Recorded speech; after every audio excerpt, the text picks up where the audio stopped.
good to hear from you. This is so exciting. It just blows my mind that I get to talk with the YouTubers that I watch all the time. Yeah, I was like, the other day, what was I doing? I was doing something on Facebook, like, going through messages, because it's usually just like, hey, Dita, can you look at this clip, and can you look at this, and some fan art, and something, and I was like, wait a second, there is somebody with an interview here. Yeah. Then I remembered I know your channel. Wow! Because I saw that you a couple of times interviewed a couple of other YouTubers. So I was like, oh boy. And then I completely forgot to send a message back to you. because my brother called me to help him out with something, and I completely forgot about it. And then, like, the other day when you interviewed Many Miles Away, I think, I was like, so remember that message? And I was like, oh shit, I didn't reply to that guy. And I am that guy. Well, it's really great to hear from you. And you probably know how this goes then. This is going to be a really casual interview. And my goal is to just get you relaxed and have you share about your life as a real person, apart from your presence on YouTube that anybody can go to your channel to check out. By the way, if you haven't already become a fan of Dita's War Thunder Wins and Fails videos and everything else that he does, then go ahead and check out his channel. It's fantastic. Oh boy, self-promotions. So, I mentioned your War Thunder Wins and Fails, and you have a lot of War Thunder content on your channel. Is there something that I'm leaving out? I don't know. I did such a vast variety of content, different sort of contents. I did so many of them. I was just looking what would work on my channel, I guess. Mm-hmm. I went through cinematics, I went through montages, I went through everything, and I had the worst tankers, but I really like those series, but I never continued them, and I'm kind of sorry about that. And then Wins and Fails was just like a thing between me and my friends, like a couple of our friends. First 40 to 50 episodes, I think, it were just us. And then I don't know why somebody, in the comments, hey, Dita, can you, accept our, requests? And I was like, yeah, sure, send it to me, I'll look at it. Then it grew to what it is now, I guess. One of the things I really like about your Wins and Fails series is that it gives people a chance to get on YouTube and maybe even to be inspired to make their own things. That's actually how I got started making War Thunder videos, is another YouTuber featured one of my replays on their channel. Yeah, it kind of happened with a big-ass YouTuber right now. You probably know him, PJ, the Pandamoro. Yeah. Yeah, he sent me a funny story, actually. He sent me a replay one day, and I saw, it was heavily edited, holy hell. Mm-hmm.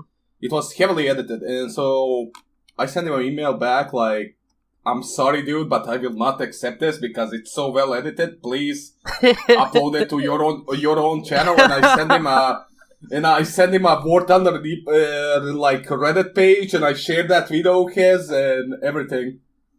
So he's a big ass War Thunder YouTuber now. That's crazy. Yeah, he does a really great content. So now that we've gotten a good taste for your channel, and it really is one of those ones that continues to be entertaining, let's talk a little bit about you as a person. Were you born in Slovakia? Actually, that's kind of funny. I'm not even from Slovakia. I'm kind of from Serbia. Serbia! I'm an idiot. I'm sorry. Anyway, sorry, Serbia! I was way off. Well, let's see. 1, 2, 3 countries off, but still. Missed it by that much. Okay, Serbia. So tell me about the place you're actually from. Well, this place isn't anything exciting, to be honest. I live in this province called Vojvodina, and all we have is corn. Nothing else, just fields of corn. That sounds like a good portion of the United States. Yeah, that's how we are mostly, people that live here are mostly either farmers or work at some farming jobs and stuff like that. The Midwest in the U.S. is a lot like that. They grow 3 crops, and pretty much the only thing to do there is to get on the internet or get drunk. Is that what it's like in your neighborhood, or what do you do for fun there? What do we do for fun? Go out and get drunk, I guess? Yeah, sounds like the Midwest. That's what we do. There is no... The mountain is nearby is like 40 kilometers away, and it's like... The peak of it is like 1 mile or 2 miles or something like that. I'm not sure. Mm-hmm. It's really not that big. So, were you born in... Let me get this right. Slovenia? I said Serbia. Serbia! I'm sorry. I'm really bad with names. I don't mean to be a doofus. I was just made this way. Okay. Serbia. Well, were you born in Serbia, Dita?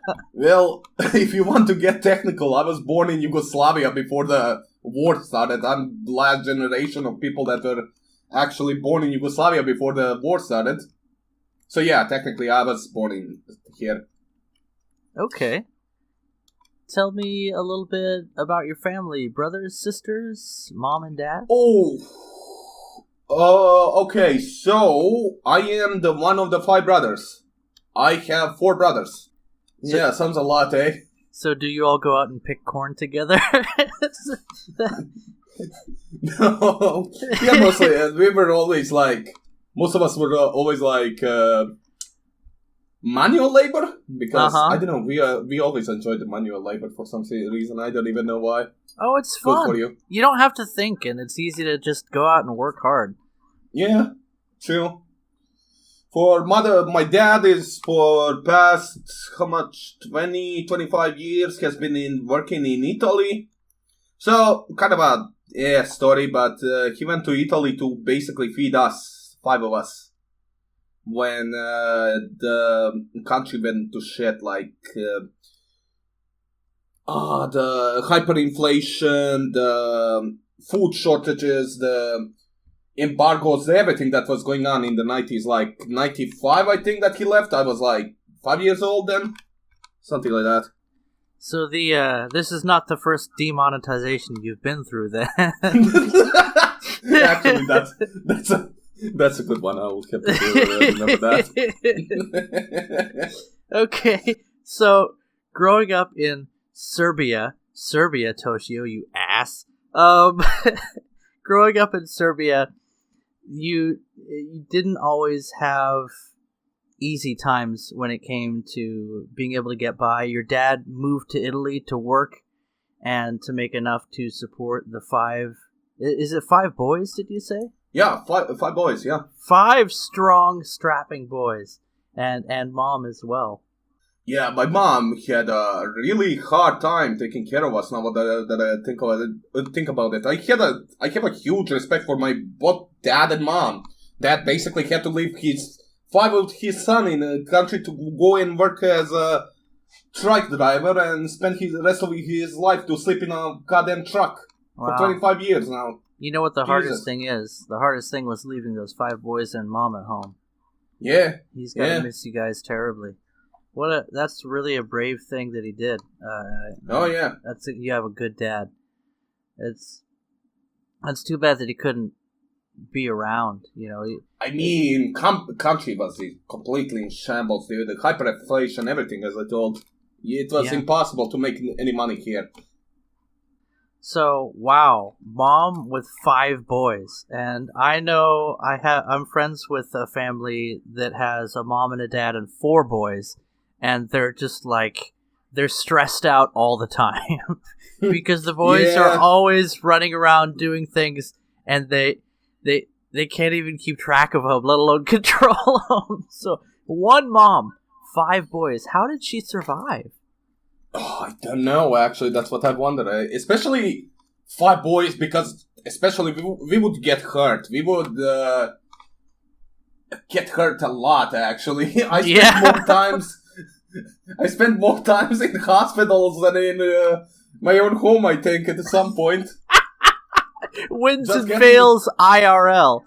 just getting stitched up and stuff like that. Like, you know, you have a brother, a younger brother or older brother, and you would always get in fight with them and stuff like that. Finally, another person that was always fighting with their brother. It's good. Good to meet you. I'm like 28 years old, and I still fight with my brothers to this age. That's what they're for. Yeah, that's what they are for. Exactly. You can get into a fist fight with them and still love them immediately the whole time. Yep. So you grew up in interesting times, and you... Yeah, interesting. Definitely interesting times. So what was school like for you? School was... Wait, I went to the first grade, second grade. Wait, did I go to second grade? Yes, second grade.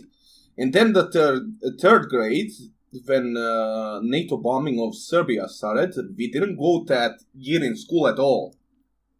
No. We went for like 2 days, I think, for classes, and then when they started bombing our town, the things around our town, the school completely closed. So we didn't go to third grade, I think, at all. Wow. So we had to wait the next year, and they didn't want to bring us back to the third grade, so they just let us go to the fourth grade immediately.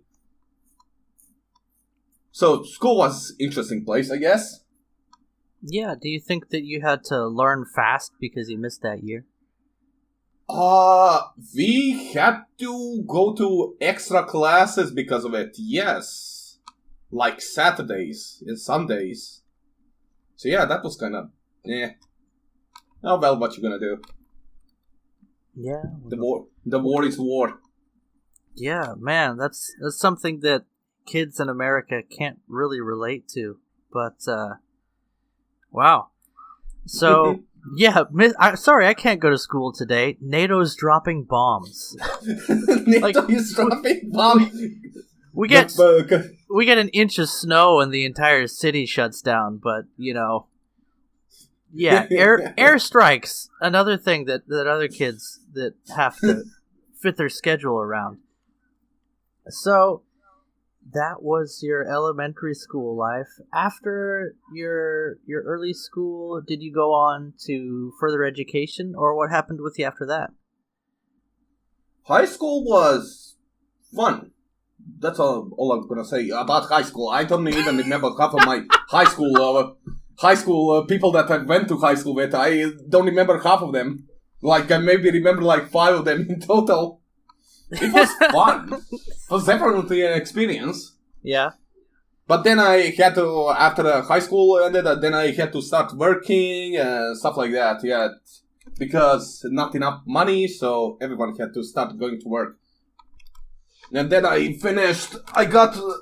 after I grinded some money, let's say it like that, I got my history diploma that I will probably never use because I can't find a job with it. That's funny. I just got done interviewing Miles, and he has a history degree as well. Yeah, when me and Miles were in Germany last year during Gamescom, we were actually really laughing about that. Yeah, that was kind of funny. So your degree is history. So what are some of the jobs that you did while you were working? Oh, a lot, actually. Oh, I was working at I think the first job I got was like at Internet Cafe. And I really liked that job. It was a pretty chill job. But then that cafe closed down because there weren't enough customers. And then I went to work at some factory, which I really liked to work in. It was like manual labor, but I didn't really care about that. If you know, it's not that hard of a job. You get the simple instructions, go do this, and that's the thing you do for the entire day. But still, the pay was awful. Yeah. Like 80 cents, I think, if I convert it to like dollars, like around 80 cents per hour. Oh, delightful. So I would earn like $7 maybe per day. Wow. Yeah, $7 for 8 hours of work. So it was really a terrible place to work at. So but I still had to work there for like 3 or 4 years or something like that until I found better jobs where I started fixing up people's computers and shit like that because I have my experience with. I was always like, I don't know why, I have some interest to fixing PCs and stuff like that, all the electronics, phones. So I've been doing that for a while. Oh, cool. And so then... You know your way around a soldering iron, then? Kind of, yeah. So, and then last year... No. 2 years ago. Yeah, 2 years ago. So, my dad, I don't know why... came back to home one day and he was like, hey, my friend wants you to give you this job. It's super cool. It's paid like $500 a month and you have all the benefits, like insurance and everything you need, right? Mm-hmm. So I go there. First day, shift 18 hours. 18-hour shift. Oof. For next month, we had to go around Serbia, basically. Do you know those big machines that go around the fields, like, and they water them? They water the fields? Yeah. Yeah. So our job was fixing those huge machines, right? Wow. So you would go in the field, God knows where, like 150 kilometers away or something, maybe even in other country like Croatia or Romania or something like that, wherever they had those machines. So you go there at like 6 a.m. and return home at like 11 p.m., something like that. And then the month passes. Okay. And I was thinking like, holy shit, I was working all these hours now. I must have earned a lot of money. like I was expecting like $1,000 and something. No overtime. Yep. I come there. The pay date, they give me the fucking envelope and it's 25,000 dinars plus 5,000 for what was it? For food? Something like that. So that's in total 30,000 dinars. So that's around 30,000 dinars is around $285. Yeah, that sounds like an agricultural job. They pay you crap. Yeah. So one question with that. Did the wet protect? No, it didn't. The wet did not protect! It did not. The wet has betrayed you! Okay. So you learned a valuable lesson about the agriculture industry, and it's exactly the same way in the U.S. They do not pay for crap. Actually, the depends of company. Yeah. There is a company in this town I work for. Actually, I probably go work this year as well now that the winter is finally over. Thank the Lord. But still, they were actually paying me really good. Like, yeah, there is a lot of work, but hours are like from 6 a.m. to 2 p.m. Mm-hmm. Like 8 hours of work and you go home. Fuck you. and you get paid good. Unless they send you in the fields again to repair some machine and you get completely lost in the field like an idiot. It's all corn! Where do you know where to go? So, I was like protecting that machine one day, and when it was the time to go home, I just stood up and looked around and I was like, okay, where do I go now? Well, at least you won't starve. I'm completely lost now. So I went around for like half an hour, called my boss, and he was like, hey, where are you? And I was like, if I knew where I was, I could tell you, you fucking asshole. So if you just randomly stop uploading one day, there might be a lost Dita in a cornfield somewhere. In a cornfield? Nowadays we have a fucking smartphone, so I'll get out easily. Yeah, until NATO shoots the satellites down. But true. That's later. Okay, so that was fun learning about some of the jobs that you've had. Your dad has been really supportive of you guys going out to find work when times were tough, and your mom raised 5 boys by herself. My goodness, give that woman a medal and some wine. Um,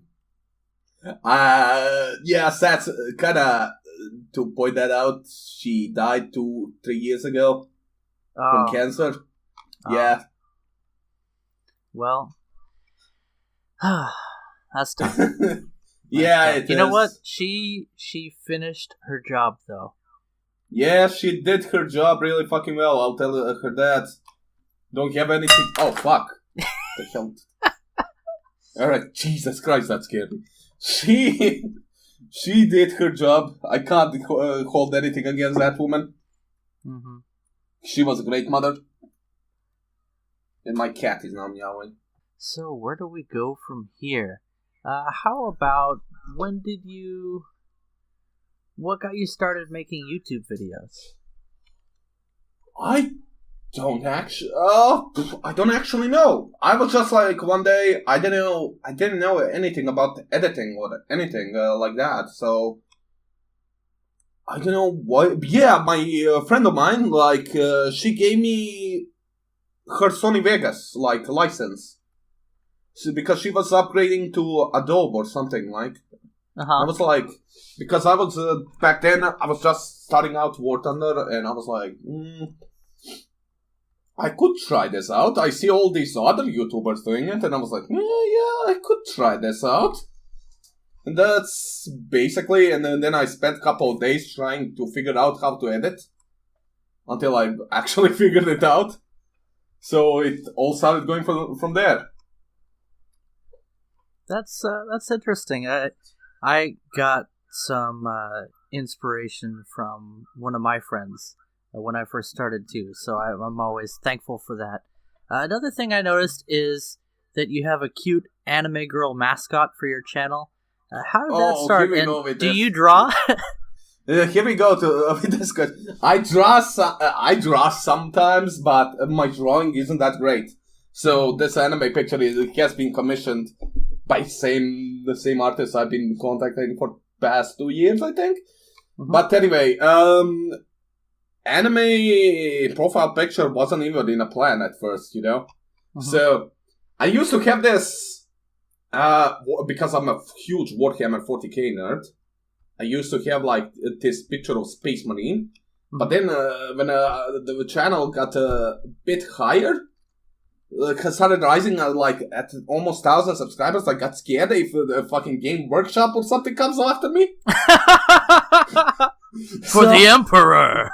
So I was looking to my desktop, and the first picture I saw there was some chibi of Yandere-chan from Yandere Simulator or something like that. Uh-huh. And I just put that for a temporary measure, right?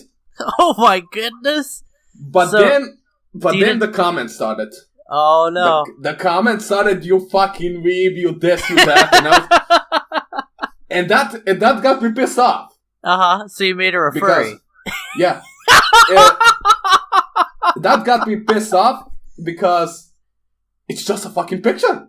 And then I was like, because just then I opened my Discord server for a couple days, like maybe 2 or 3 days, and I did that to everyone. Anybody here that can draw, they're like really good. And my current artist group that has been helping out for the past 2 years sent me a message. Yeah, I can draw. What do you need? And I was like, I need an anime picture, the girl full body one.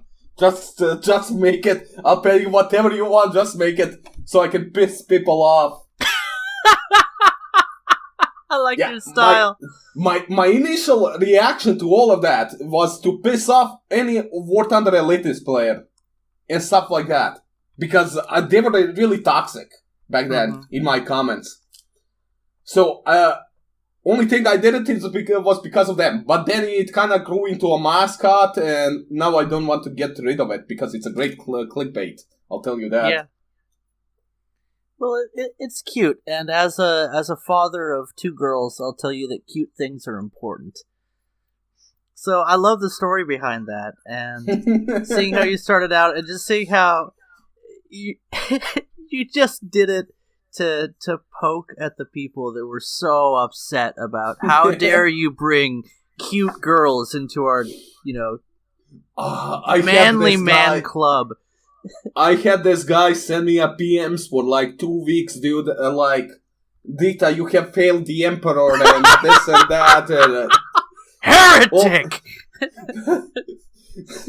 I just blocked him in the end. It was... oh, God. Anime is the work of Slanesh. Yeah, it really is. Not even Nurgle, Papa Nurgle will help us with this. Okay, that actually is a great question. I've noticed that you have several animals, and Iron Armenian also has a bunch of animals. I need to interview him. But tell me about your pets, and what was your first pet, and then tell me about the pets you have now. The first pets, I think I had like one of those, those Wiener dogs? Mm-hmm. As a kid. Yeah, the Wiener dogs. We used to call them, I was only like 4 years old. Like 4 years old, but I still remember that dog for some reason. I don't know why. We called him Eagle. I don't know, because he would run around like an idiot all the time. Is that a reference to America? I don't know, possibly. He's everywhere he doesn't belong, picking fights with things he shouldn't. Tell me more about Eagle. I don't know, he was one of those Wiener dogs. I don't know what happened to him in the end. Because I was only 4 years old then. I don't really remember what happened to that dog. But then we got to that German Shepherd we called Aris. And he was a great dog for he was alive for good 13 years. For a German Shepherd, that's a lot. 13 fucking years. And then, because of his age, his spine gave out, and we had to, put him down. Yeah. Because if your spine gets out, you can't really do anything. That was kind of sad, but my entire life, basically, ever since I was a kid, I would pick up strays, basically, like kittens, puppies, or whatever I found on the street, basically, if I saw it. I mean, I wasn't really actively searching for it, but if I saw it by any chance, like, people would leave a bag of kittens or something outside, like the assholes they are. And so I would take them in, feed them until they grow up and give them away. Giving them away to find them the new owners and stuff like that, so they don't have to die on the elements. Is that the same reason you adopted Code? Yes. Someone left him out in the rain in a box. But speaking of kittens, so I got this story for you. Probably find it interesting. So, a couple of years back, when I used to work at that factory I told you about, right? Mm-hmm. So I was going one morning to the work at it was 5:30 a.m., something like that. Like, really busy because everyone is going to work and everyone is returning from the work. So, on this intersection, on the middle of the fucking road, I see the kitten. Like, small, you can barely see it. It's just maybe 2 weeks of age. It can barely walk. I don't know even how it got on the middle of the road. So the fucking idea in my head was rush on the middle of the road with my bike, throw my bike to block off the traffic, and get the kitten out. Mm-hmm. And then have a bunch of people screaming at me, and I flipped some guy over, and I think that he wanted to beat me up, but still. It was I don't know, I'm just glad, and I don't know why, but it still bothers me to this day that I didn't go home that day and brought that kitten with me, but I left it at in front of some house, and it still bothers me to this day. I don't know if that kitten was fine or not. It'll be okay. Cats have a way of landing on their feet. But yeah, I think I like the animals. I have 2 dogs currently. One 1-year-old cat and her 3 kittens. Right here, next to me, right now. Mm-hmm. I have one. No, that's not my kitten anymore because I give it away to neighbors next door. And that's pretty... I used to have rabbits, and I really liked that rabbit. I took care of it for like 2 years.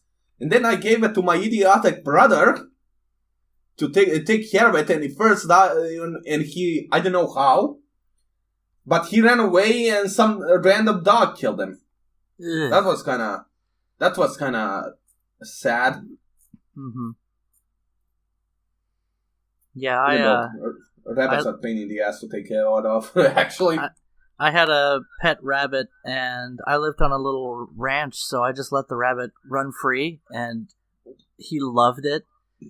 But one day, he got eaten by a wild animal. So, Ooh. Yeah. Yeesh. My rabbit eaten so many of my electronics, like headsets. One day I was sitting on my PC listening to music, and all of a sudden music stopped, and I was wondering to myself, what's this?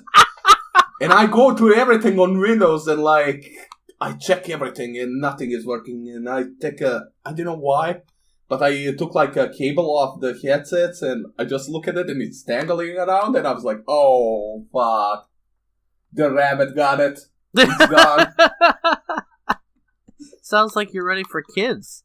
So speaking of that, have you had a girlfriend? Tell us about that. Oh, God. Relationships, eh? I had a long-term relationship for 4 or 5 years or something like that. Even more, I don't know. But as all most of the relationships goes, fighting and everything else comes in place, and so we broke up. So that was 3 years ago? Mm-hmm. Yeah, something like that, yeah. But since then, I really wasn't looking for a relationship, anything long-term, I was avoiding it actively. Mm-hmm.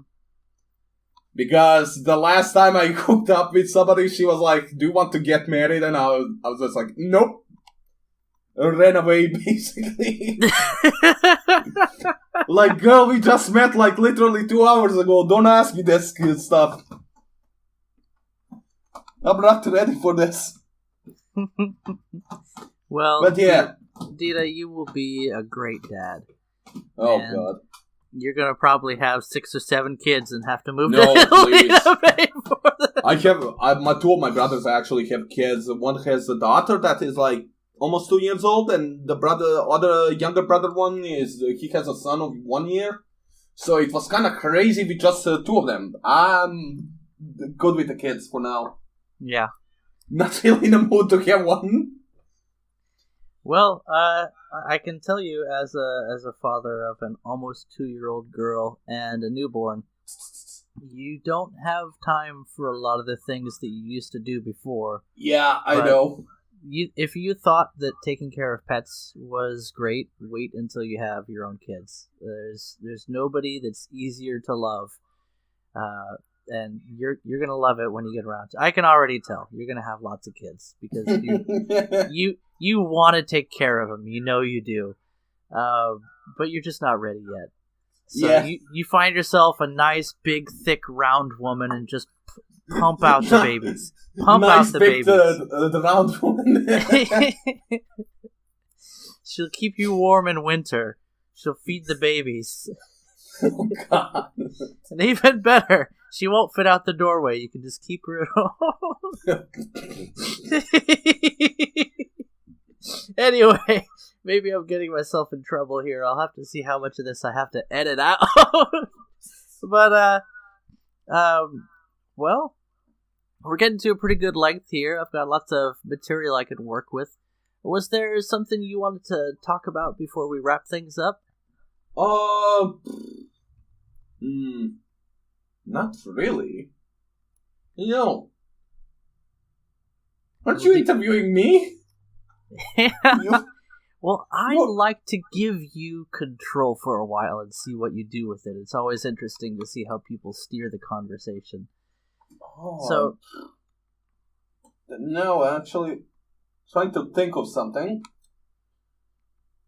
But the only things I can think of is either childhood that wasn't that fun, or oh yeah, I got you or something. Actually, I was on judo for 14 years. Oh, really? I've studied martial arts myself quite a bit. Tell me more about that. Judo, karate, aikido.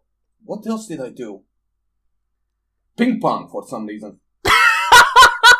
Okay, keep going. Yeah, but I've been a judist for like 14 years. I've been going to the judo camps on like Mountain in Tara here in Serbia. So I've been going there for like a lot.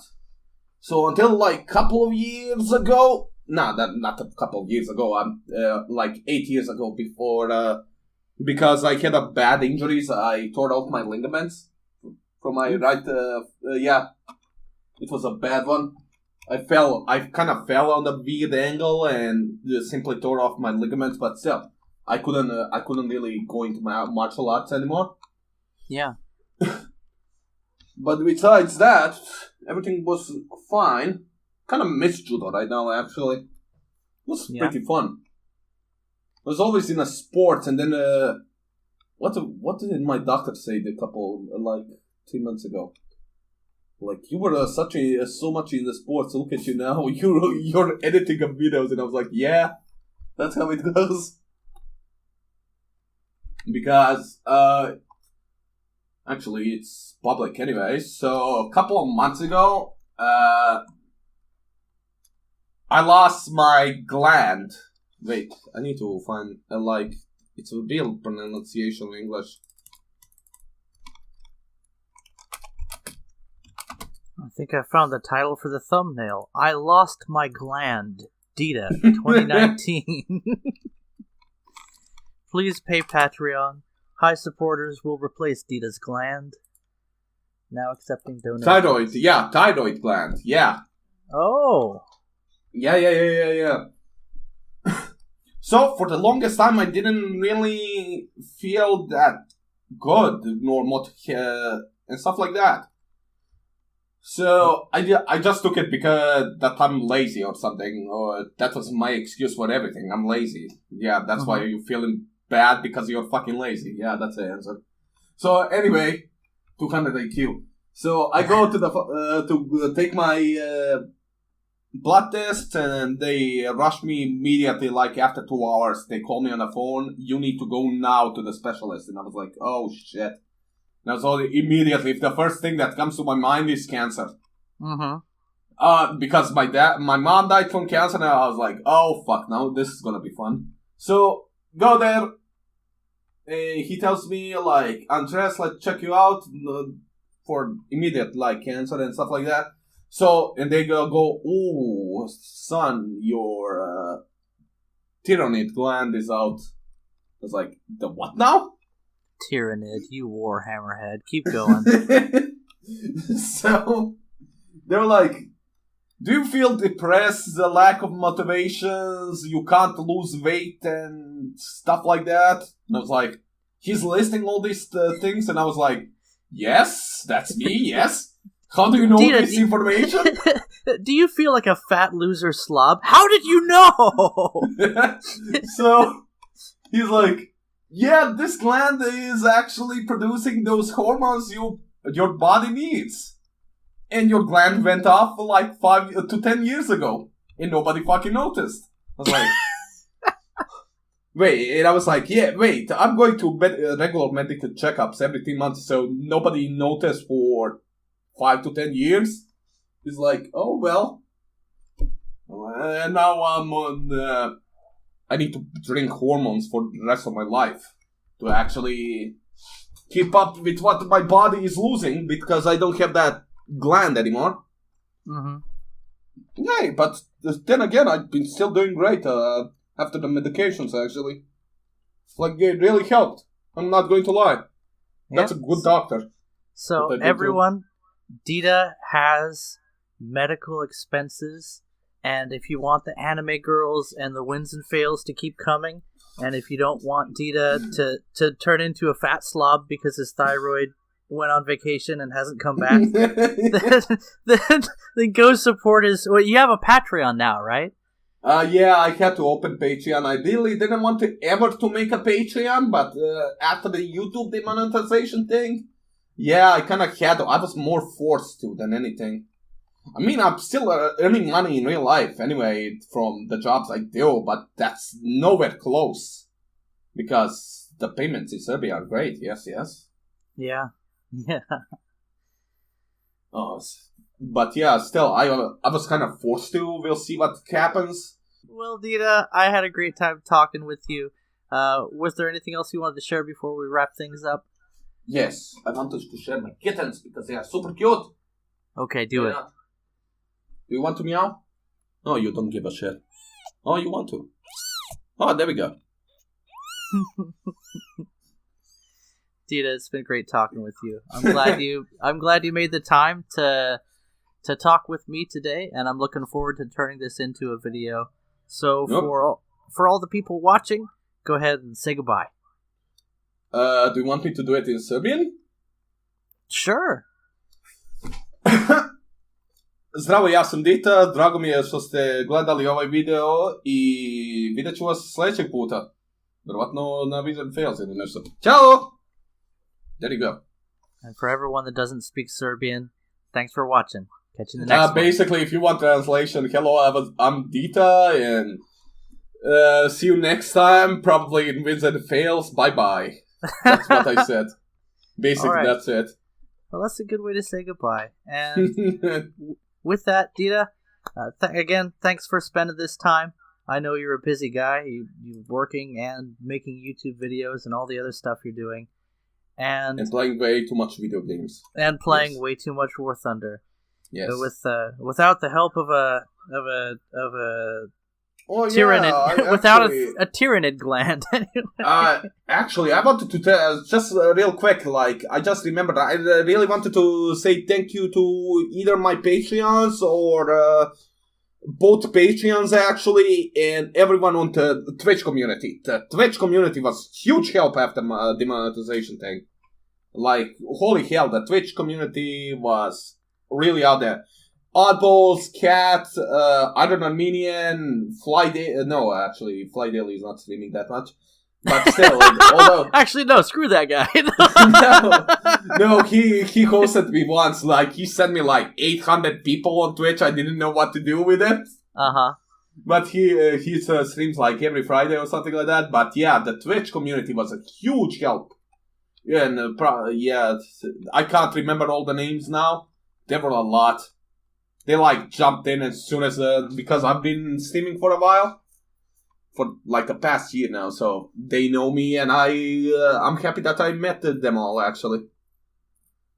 Well, I'm glad that you took the time to say that. That warms my heart. I just remember that.